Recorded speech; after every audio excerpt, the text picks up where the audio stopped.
Hi friends. இப்போ பாருங்கள், இன்றைக்கி காலையில் ஒரு பை சிக்னல் கொடுத்துச்சிங்க.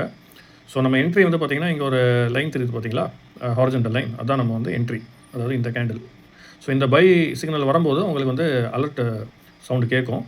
ஸோ அப்போ அந்த டைமில் நீங்கள் பை பண்ணலாம். ஸோ இப்போ பை பண்ணதுக்கப்புறம் பாருங்கள், மார்க்கெட் வந்து 292 பிப் வந்து பார்த்திங்கன்னா மேக்ஸிமம் மேலே மூவ் ஆகிடுது. பார்த்தீங்கன்னா தெரியும். நான் இப்போ கூட வந்து பார்த்திங்கன்னா, இங்கே மார்க்கெட் கீழே வரும்போது ஆர்டர் கட் பண்ணி பாருங்கள் $9. ஸோ அதுக்கப்புறம் வந்து பாருங்கள், மார்க்கெட் வந்து இவ்வளோ தூரம் ஹையில் வந்திருக்கு. ஸோ இன்றைக்கி ஒரு சிக்னலில், அதுவும் 5 மினிட்ஸ் சார்ட் பார்த்திங்கன்னா தெரியும். 5 மினிட்ஸ் சார்ட்டில் வந்து பார்த்திங்கன்னா இந்த ஒரு சிக்னல் வந்து இன்றைக்கி கரெக்டாக கொடுத்துருக்குது. ஸோ மேக்ஸிமம் வந்து பார்த்திங்கன்னா இது பாருங்கள், இதுக்கு முன்னாடி இருக்க சிக்னல் ஒரு 25 பிப்பு கொடுத்துருக்கு. அதுக்கப்புறம் மேலே போயிட்டு திரும்ப வந்து பார்த்திங்கன்னா இந்த இடத்துல ஒரு பை ஆர்டர் கொடுத்துருக்கு. சரிங்களா? ஸோ 5 மினிட்ஸ் சிக்னலில் வந்து பார்த்திங்கன்னா உங்களுக்கு கொஞ்சம் பிப்ஸ் கம்மியாக தான் கிடைக்கும். இதில் வந்து பார்த்திங்கன்னா ஒரு 109 பிப்ஸ் மேக்ஸிமம் மூவ் ஆயிருக்கு இந்த செல்லில்.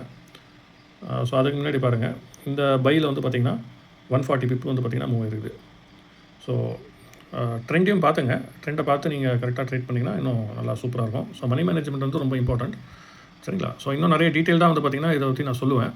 என்ட்ரி எடுக்கும்போது நம்ம என்னெல்லாம் செய்யணும் அப்படின்னு, அதை நான் ஒரு தனியாக ஒரு வீடியோ எடுத்து போடுவேன். ஸோ அதை பார்த்திங்கன்னா உங்களுக்கு இன்னும் நல்லா ஒரு க்ளீனாக தெரிஞ்சிடும் எப்படி வந்து ட்ரேடிங் பண்ணி இதில் ப்ராஃபிட் எடுக்கணும் அப்படின்னு.